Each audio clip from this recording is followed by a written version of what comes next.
Welcome to Getting Rich Together. I'm your host, Syama Bunten. This show was born from my own journey. Coming out of a divorce, I reached out to 50 women to talk to them about money. 95% of them did not want to go there. That's when I realized we need spaces where wealth isn't hidden in silence, but shared in possibilities. Here, you'll meet women from all backgrounds, trailblazers, risk takers, visionaries, each expanding what wealth can look like.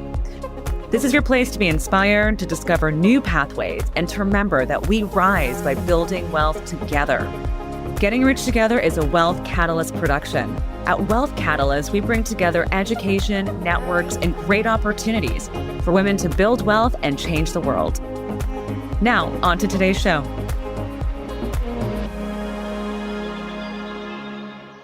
I am here with the incredible Anne-Michelle Wand. Anne-Michelle, you just got off the phone with me telling me that you took the boat out today in order to get outside. And that is something that I think is so wonderful. I feel like we all want to just hop on our boat and travel and go outside and have some fun. But you have found yourself in the most unique position as the founder of Passive Profit Partners, taking your real estate experience in the US and combining that to help people find incredible places to live internationally, some of the housing projects you're interested in, not to mention everything that you shared with me about how you've really developed this incredible entrepreneurial life and spirit from salon owner to developer. I am so excited to have you here today. Thank you for taking time off the boat and coming on to Getting Rich Together. It's so great to have you. Thank you so much. It's my pleasure to be here. So Anne-Michelle, when we first met, I remember just being so struck by how bold and robust and juicy your life has been. And while all the details of everything that makes you an incredible, fearless woman today are things that everyone's going to want to hear and get into, we are going to start from the beginning. We're going to start from a young Anne-Michelle, someone who was around 7, 10, 12 years old, maybe pigtails, maybe ponytails. I don't know what kind of little girl you were, but take us back. What was life like for you at this young age? Where did you grow up? And what was money like around you? Let me think about that for a second. I grew up in upstate New York. It was a small town that was about 70 miles north of New York City. And even though I was born in Brooklyn, my parents moved to this little town upstate to start a business.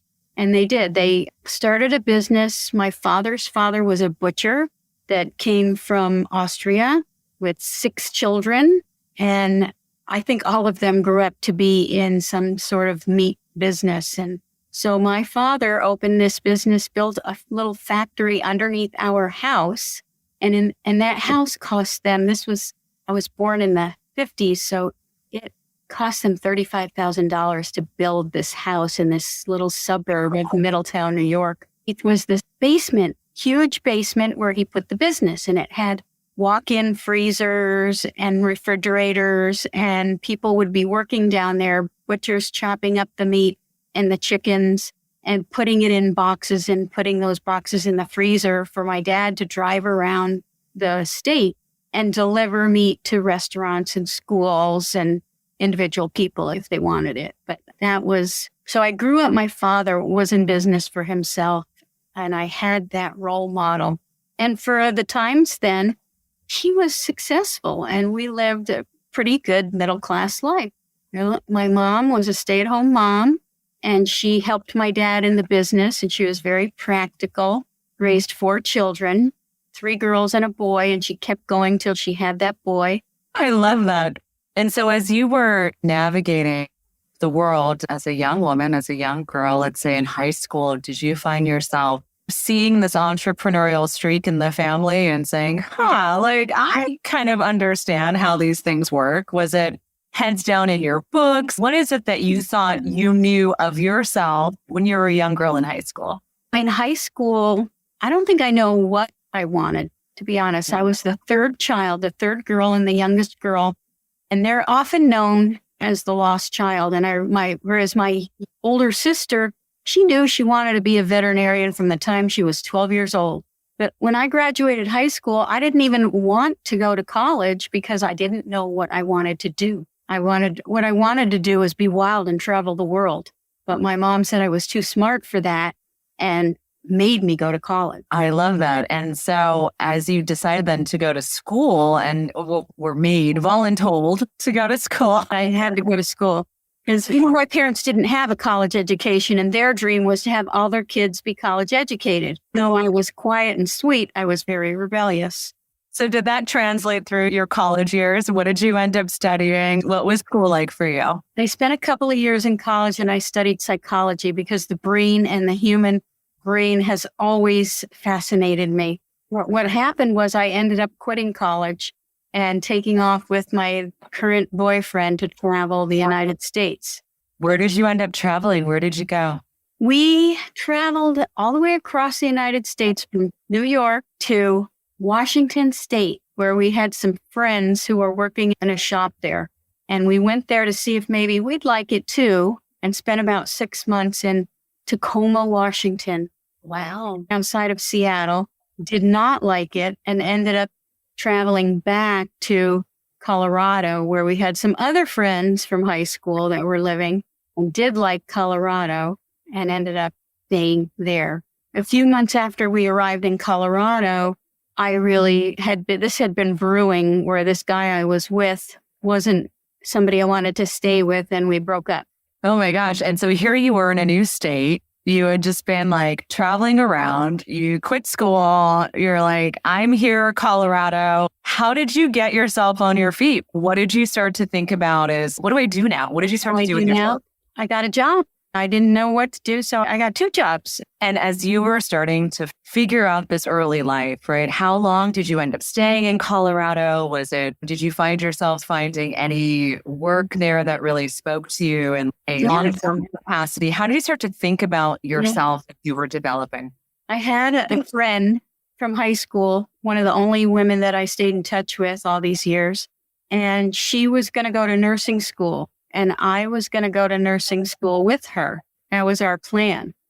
And then suddenly I got pregnant. I was dating this guy, and I didn't think I could get pregnant because I'd been with my previous boyfriend for 5 years and never got pregnant. And then I met this other man and instantly got pregnant. Had to change all my plans. She went to nursing school and became an ER nurse. I didn't. I stayed home and moved in with this guy, had the baby. And then promptly, when that baby was 3 months old, got pregnant again and had 2 children in 2 years. They were 11 months apart, 2 boys, and spent the next 10 years being a stay-at-home mom. Didn't go into business for myself. I sort of let myself be led by other people, and I was go with the flow, and I ended up in places I didn't want to be. Because I wasn't planning to have children that early, but once I got pregnant, I had to deal with the reality of it. So I did, and chose to have the babies. So I spent 10 years and then as we never got married, but we were common law because we had children and property together. We lived in the mountains of Colorado, and I left him after 10 years. The boys were 9 and 10. That's when I really started thinking about, okay, where do I want to go from here? Now I'm 30 years old. Now I know what I want and don't want, but I've got 2 kids to take care of. So what were the things that started to come to you? I mean, what an incredible inflection point to be like, I know I don't want this. I'm now responsible for this family. I have dreams of my own. Maybe they're starting to come up now. How did you start to call in what would be next for you? I had to think about survival for me and the boys first. So I moved in with a friend that had an apartment. I had lots of friends, I guess, looking back at it. I moved in with a friend that had an apartment in Boulder, Colorado, and it had 2 bedrooms. So I let the boys have the bedroom and I slept in the hallway. And I went out and I got a job, supported the boys, and I used the skills that I had since I didn't finish college. And I got a job in a restaurant as a prep cook. And I moved myself up from being a prep cook. And then I had a second job at night sewing cowboy shirts. So wild. That is so wild. And as you were then now having 2 jobs and like really figuring out like, what does this life thing look like? At what point did you start to get that that like independent entrepreneurial streak? When did you start to go, I think I can try something else. I want to expand my horizons. You know how when you have a boss and they don't appreciate you? So I had a boss that didn't appreciate me, and I just didn't want to work for anybody anymore. And so I decided to strike out on my own, and it took the experience I had gained from being a prep cook, moving up into restaurant management for several years. That's when I made that realization, and I said, I quit, and I decided to start a catering business and be on my own in the food business. And I was quite successful at it, believe it or not. I made really good food, and I learned how to cook because I love to eat. So really good food to enjoy that food and help other people enjoy that food. And I was a specialty caterer where I did weddings and theme parties. I was an excellent baker, and I baked the cakes for the weddings. I served dinners if they wanted Thai or they wanted American or whatever they wanted for the theme, we would follow that theme all the way through. Had a great time for a few years, but again, the boys were school age, and I realized that I needed more freedom. Caterers work nights, weekends, and holidays. All the times you want to be with your kids. That's right. That is like working a retail job, right? Like you are on all the time. And I hadn't thought about that when I started it. I was just using my God-given talents. So I said, okay, I'm going to get a different position that's going to create the income that I want even better, but have the freedom. So I decided to put myself through beauty school. I had two friends that were hairdressers. I didn't want to go back to college. I didn't want to spend all that time. So I put myself through beauty school while still working. And then when I got my license, my friends got me a job in the salon where they worked, and it was on commission. And I then closed down the catering business. I built my clientele for over 3 years in that salon, a very prestigious salon in downtown Boulder. And after 3 years, I had a pretty decent clientele, and I was the highest salesperson that sold shampoo and hair products of anybody in the salon.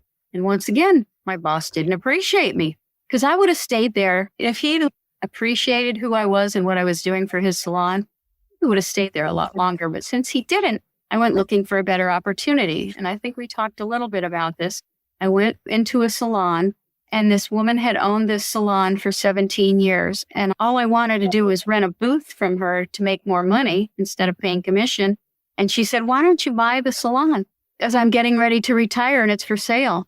So I thought about that. And at the time, I had the wherewithal to do it. She wanted $20,000 for the business, and she was willing to finance it with $2,000 down. It was amazing to my ears. And I had the 2000 because just sold a piece of real estate, and I'll tell that story after this one. And I had a little bit of money in the bank. So I bought the salon, paid it off in 3 years. She also owned the building, and I also bought the building from her once I paid the business off. And this was a building in downtown Boulder, and it was a historic building, and this changed my life. How I was able to have the $2,000 to put down, because I was just making a normal salary, and the boys were in Waldorf school. That was an expensive school to pay for, but that's where I wanted them instead of public. I wanted to buy a house. I'd been a homeowner with my previous baby daddy, and I wanted to own a home. And I was making good income as a salon person, but I didn't have a down payment. So I had to borrow the down payment. I found a house on the outskirts of Boulder, Colorado that was $108,000, and I needed $20,000 down. So I was able to borrow from a family member $20,000 and buy this house because I could qualify for the payments. I had bought this house, and I found out that it was on an acre of land outside the city limits. And if I joined in the city, I could subdivide it into 4 lots. So I did exactly that. I gathered 13 of my neighbors. We joined the city. We annexed into the utilities, and then we subdivided our lots into 4 lots. One lot had the house where the boys and I lived, and there was 3 other lots which I promptly sold. I sold them with enough money to pay back my sister the 20 grand and buy 2 other properties. And that was my start in real estate. And it was happening exactly at the same time that I found this salon opportunity. I just sold the first lot and I had a little money to put down on the business. So you're already experiencing like serial entrepreneurship, right? You're like closed down catering business. Now you're buying properties, selling these lots, opening up your beauty salon now. It's like, and all by the age of how old, Dan Michelle? How old are you at this point?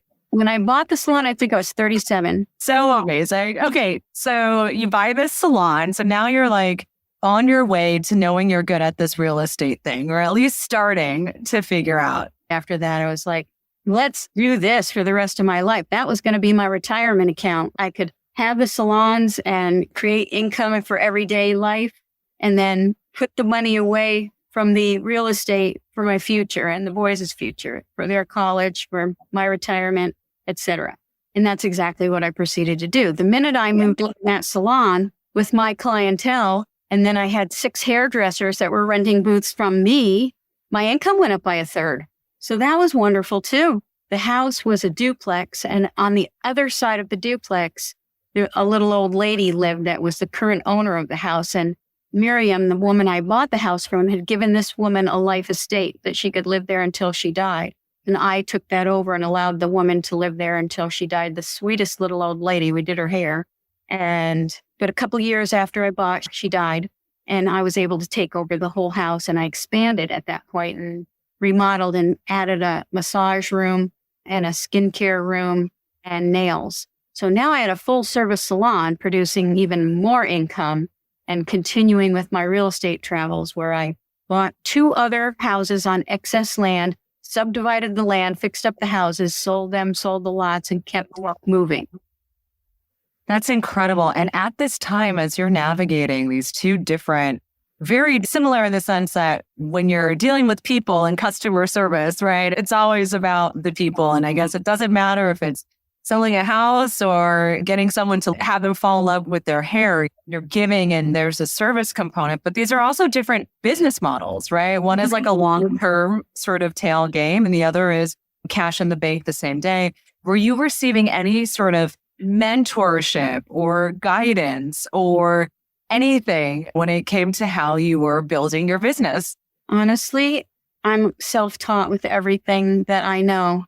When I wanted to do something, and YouTube didn't exist then, when I wanted to do something, I found a way to learn about doing it. Just like I put myself through beauty school and became a hairdresser, I decided to become a real estate mogul. And so I learned everything I could about real estate.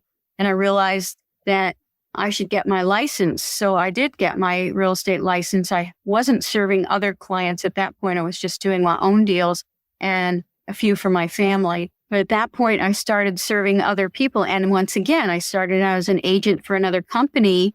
And that was after I had owned the salon for 15 years.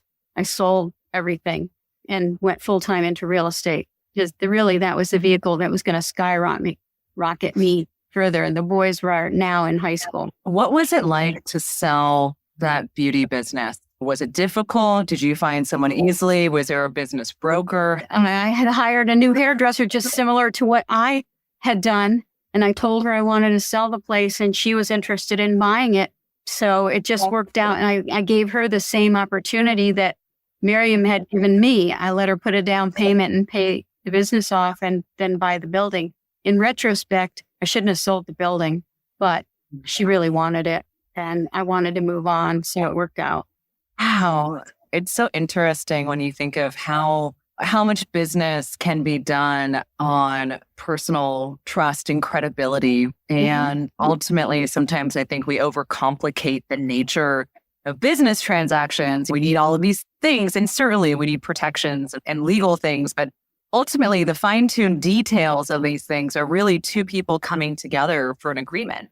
And you can sort of make that agreement, whatever it is that you guys decide, and then have the supporting actors there to verify and put the stamp on it and everything like that. But it's so interesting to hear how you paid forward that generosity of business ownership and sort of allowed someone to take the wings of that business.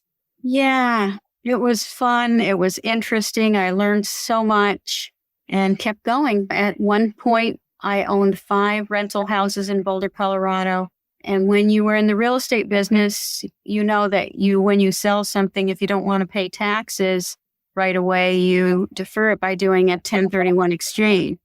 And so when you do a 1031 exchange, you have to keep getting more expensive properties.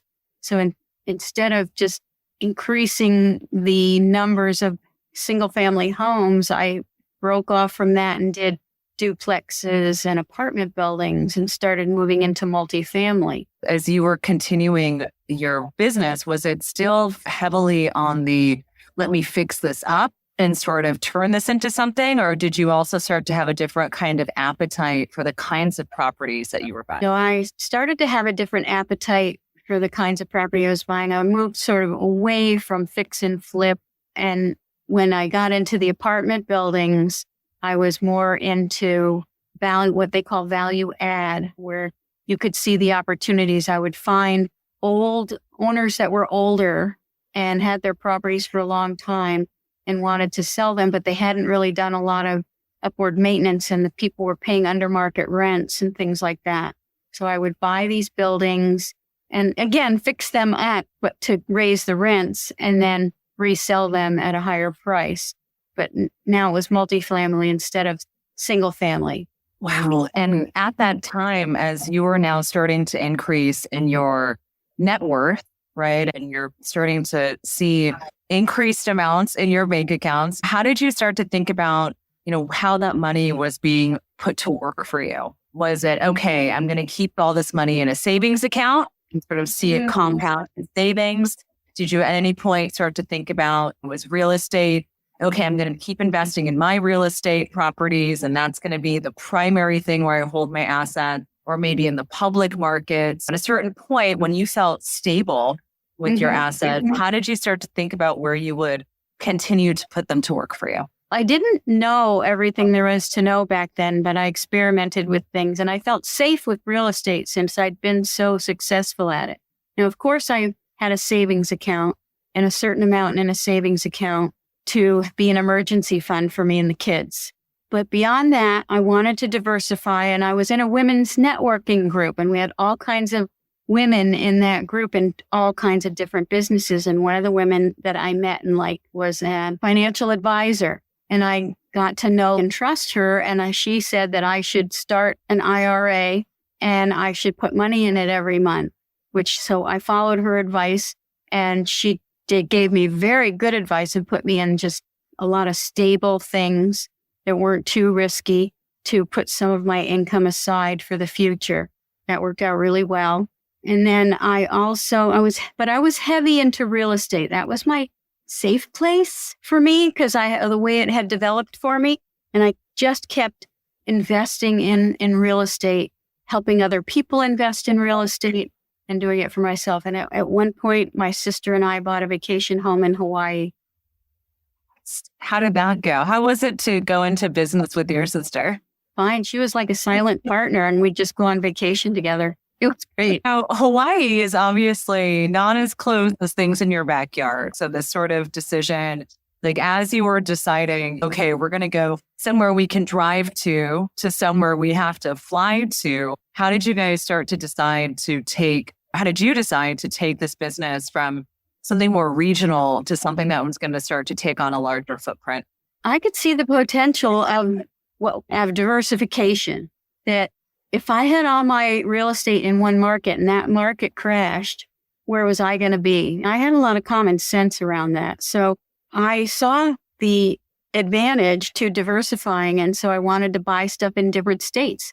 So I joined another networking group of people who were doing exactly that and took classes about investing, finding out which states had the best rent to owner ratio and where you could use this money that I had to invest in to my best advantage. So I ended up investing not only in Colorado and Hawaii, but bought fix and flips and rentals and every kind of real estate in Wyoming, Florida, Oklahoma. I had about 5 states where I invested at one time. Did you start to spend a lot of time in those markets? Yes. I did reconnaissance trips where I'd go out and look at the properties.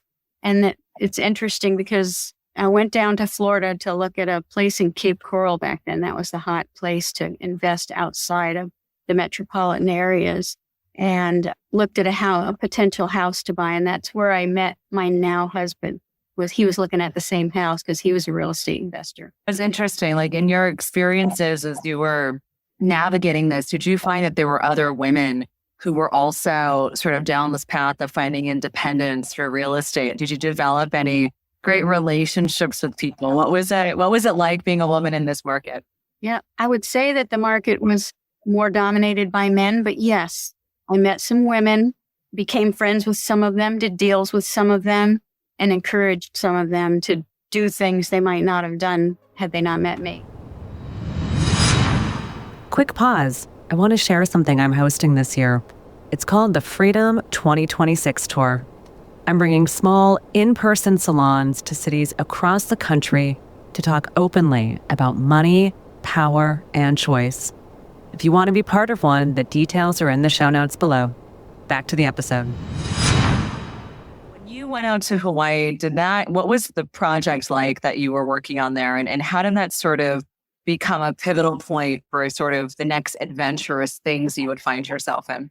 We bought a cottage on the island of a little town called Kapa'a, and it was not on the ocean. Couldn't afford anything on the ocean, but it was this beautiful little garden up in the hills above Elvis Presley's old hotel from the 50s.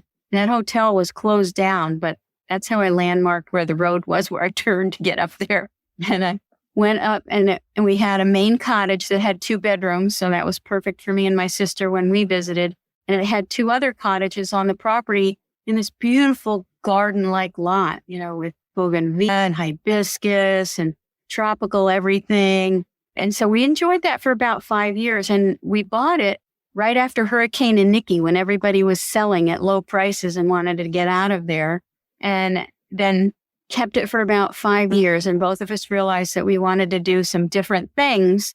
So we sold that in 2001, and she moved on to buying some other properties in other parts of the United States. And I was traveling with my friend through Central America and decided to buy property in a Central American country.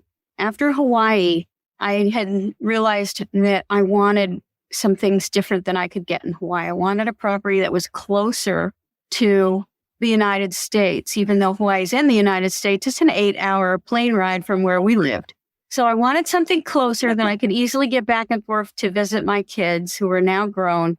I wanted something that was cheaper than Hawaii, because everything in Hawaii, not just the real estate, but everything in Hawaii is very expensive. I wanted someplace friendlier where it was family oriented and people said hello on the street. And I didn't find that in Hawaii. And I wanted something that was an opportunity to grow with me again, that had a stable government and yet was another diversification, and this time outside the United States. That was appealing to me. I wanted to live in the Caribbean. All the other Caribbean islands were too expensive. And we went to Costa Rica 3 years in a row looking for a place. We went to every country in Central America, some other islands like Belize. We went to Andes Cay and explored. We went to the Corn Islands in Nicaragua. Those sound like really fun trips. That's right. It was all tax deductible because they're scouting trips. And then I would visit our properties when I'd buy. So yes, we mix pleasure and business here. I love that. And so then how did you then decide, what were the triangulating factors that had you land on where you are? We were in Costa Rica at the time, our 3rd trip to Costa Rica, having a great time with our friends there. And I subscribed to a magazine called International Living at the time. It's still around. I still read it, although it's digital now. And I read a little ad in that paper that said cheapest land in the Caribbean and a phone number. So I called that phone number on a whim, talked to the guy for 45 minutes, and he convinced us that we should take a side trip over the border of Costa Rica to Panama, because Costa Rica was supposed to be the be-all, end-all then. It was very hot in the 90s, and everything that we found there was either too expensive or too remote. It was overpriced. So when we went to Panama, got off the plane in this little town called Bocas del Toro, and it reminded me of Key West in the 50s.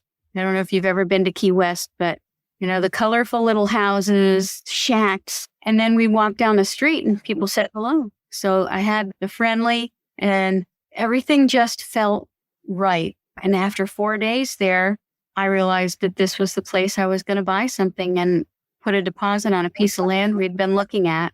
Came back the following year and bought another property, 2 properties that year, actually, one in the mountains. I didn't want to go to the mountains, Panama, when I arrived there because I was from Colorado, right? I lived in the mountains, done with mountains. And so people said, you got to go see it. It's so beautiful. Panama has so many beautiful parts of the country.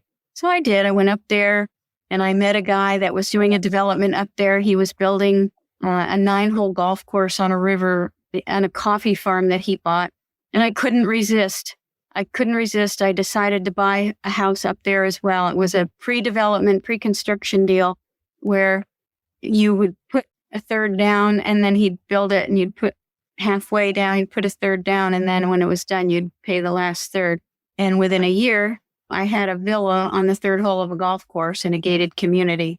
That was totally a surprise and delight, but wasn't expecting it. So at that time, what years are we talking about and how much did this incredible project cost you? We were talking about the years between 2000 and 2010. And then 2001 was when in year 2000, I contracted for that property, and 2001, it was done. So then we had a big party, invited the family and had a big party. And was it, how did you find, developing and working? Obviously there are language barriers, there are needing the certain kinds of raw materials and making sure you're doing right by the people who are working there and getting yourself in bed with life there, right? It's different to do business in other places. So how did you find navigating all this new territory? I found the Panamanian people charming and friendly, and a lot of them spoke English, so I didn't have that much of a language barrier. When I, got the villa, I didn't have to do anything. Sam, the developer, he took care of everything, and all we had to do was approve, the construction at certain stages. But it was very, very different in Boca, where we'd bought land, and supposedly, this developer was supposed to be another gated community. And that seemed appealing to me at the time, to have this nice little expat community where we could go and do things with the locals and come back to this little haven that we had. And I bought a piece of land, and my friend Donna bought a piece of land in there as well. The land was so cheap that we decided to buy 2 or 3 just in case it became more valuable. But I didn't do anything with it right away because this developer wasn't going to build your house for you. He was just going to build infrastructure and put golf cart paths around the place and build marinas for people to put their boats, because it was on an island called Solarte, a little island off the coast. And there are 9 islands in Bocas del Toro off the coast of Panama. The main one is Isla Colón, a big island with one road that goes all the way around it. And all the other islands don't have any roads. So I decided to buy land on an island with no roads. But the developer was supposed to put in these paths and this infrastructure where we would all have access to water and sewer and no cars, but golf cart paths, and marinas where for every 10 houses where you could have a boat if you wanted one. And this experience was very, very different, because while we were making great progress very smoothly up in the mountains, this developer got to a certain point with the infrastructure and stopped. And some of the homeowners got very unhappy with him and found out that he was taking some of the money from selling the lots and spending it on his house in California and not doing the project in Panama. So a group of them got together and sued him, and he went bankrupt and never finished the project. So here we are, all of us. I had brought several of my friends down to buy property because it was such a good deal, and a lot of them had bought lots as well. Fortunately, it was a low amount of money, but the infrastructure never got finished. And we had to decide what to do with that. And so I immediately sold the extra lots that I had bought and found people interested in doing that. This was after a few years, and decided that I had to make lemonade out of lemons. And like sometimes you have to make lemonade. So fortunately for me, I had married a construction guy who knew how to build houses. Yay, amazing. We together designed and built a house. and built this house and made it into this beautiful cottage over the sea. And that's how I got my dream cottage over the sea. Here you can build on pier posts over the water. And then this was back in, 2015. And we've been living in it ever since. In the meantime, this ground, we bought some of the lots around us to make our lot bigger. Instead of a 1/4 acre, bought 3 other pieces of land around us that came up for sale because people were wanting to sell. Now we have about 1 acre of ground, and we built 2 more houses on the back on the land part. One for a full-time caretaker that we have, a Panamanian employee that we hired, and we give him a house as part of his salary. And he keeps the yard maintained. He paints and maintains things, and he changes the oil in the generator and all of those things that we don't want to do. So we have him in the back. And then behind that, we built a rental house that we rent out to a nice couple who are what I call permanent renters.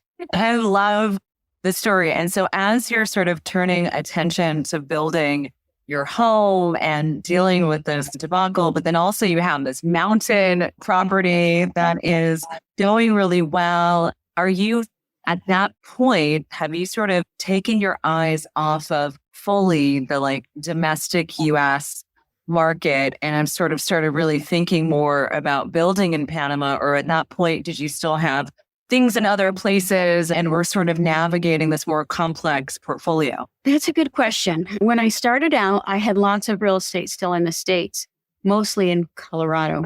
And one by one, I would sell them and invest the money down here. That's how we built these houses, had the funds to build the houses and my commercial property that I also have.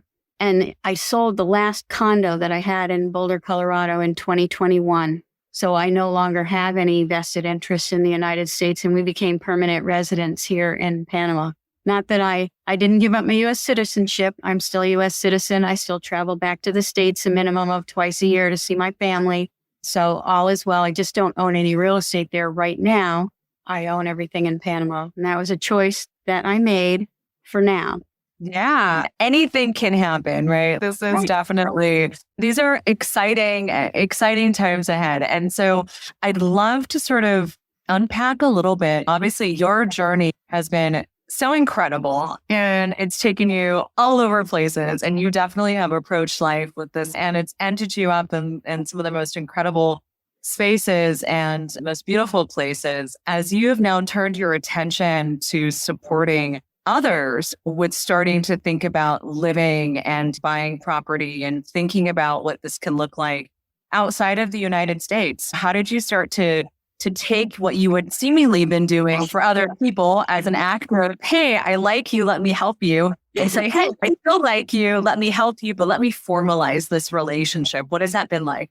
You're talking about my current family office type business where I'm doing a new project. That was something that got led up to because at the same time that I owned the villa in Boquete and built and lived in my home here in Boca San Solarte, I had a real estate franchise on Isla Colón that I owned and operated for 10 years called United Country, where I was actually helping people come down and buy or build their dream homes similar to what I had done. So I was doing that at the same time. And I did that for 10 years, for 2011 and 21. And then I decided to retire from the active agent type relationship.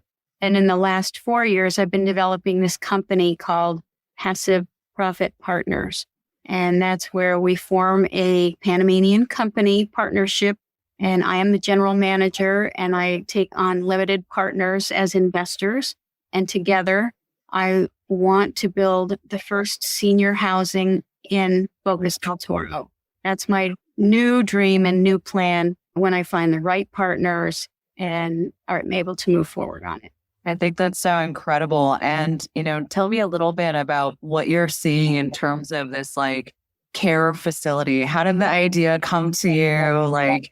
What are you sort of noticing in the world that's really indicating that this is an important endeavor? I've always been I'm known here as the gap filler. I see places where things aren't and envision what could be there, what needs to be there.